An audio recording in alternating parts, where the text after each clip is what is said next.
Well, let's discuss all of this further, particularly the use of non-disclosure agreements, with Professor Richard Moorhead, who's Chair of Law and Professional Ethics at University College London. And he joins us from Cardiff this morning. Very good morning to you, and thanks for your time today. My pleasure. Going back to when the courts made the original decision to grant Sir Philip Green an interim injunction, will they have taken into consideration the public interest in this case, do you think?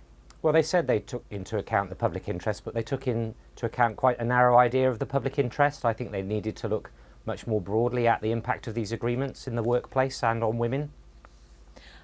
And do you think that what Lord Haines did in the House of Lords yesterday was premature by revealing the identity of Philip Green?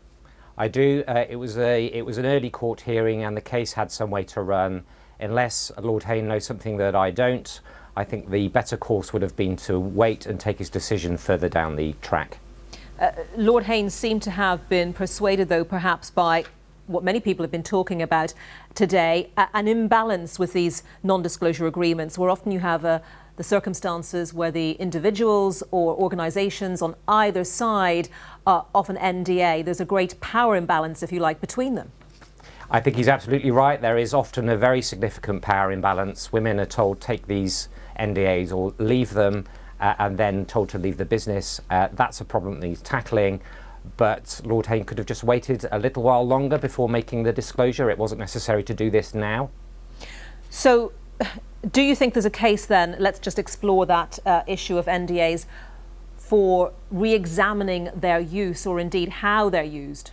I do. I support calls for a much closer look at how they're used, particularly in sexual harassment cases.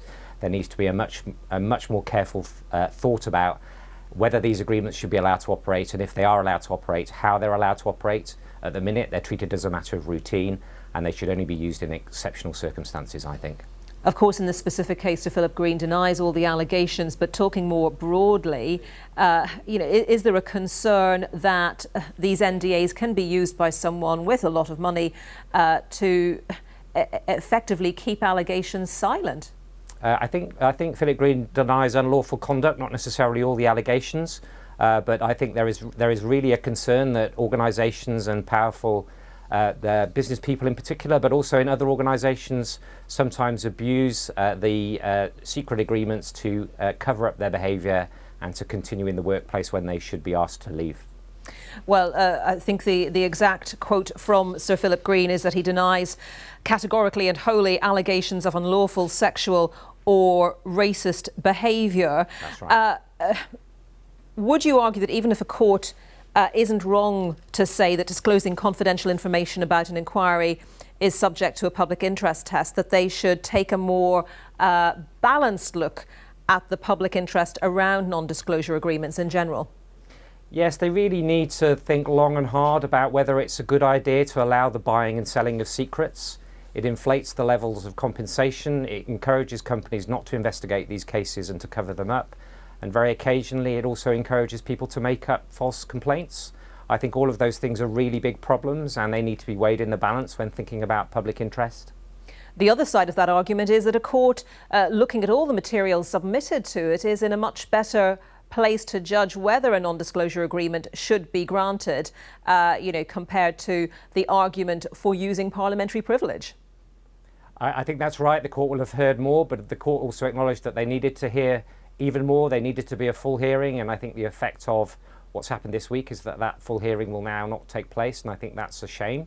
The law could have started to be clarified by the judges.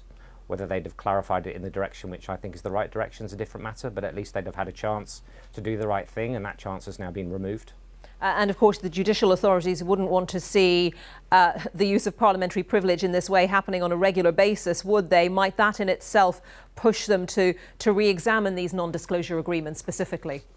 I don't think it'll cause them to examine the way that they approach non-disclosure agreements, but I do think they'll be concerned if MPs regularly start to breach court orders in Parliament. I think that would be a problem.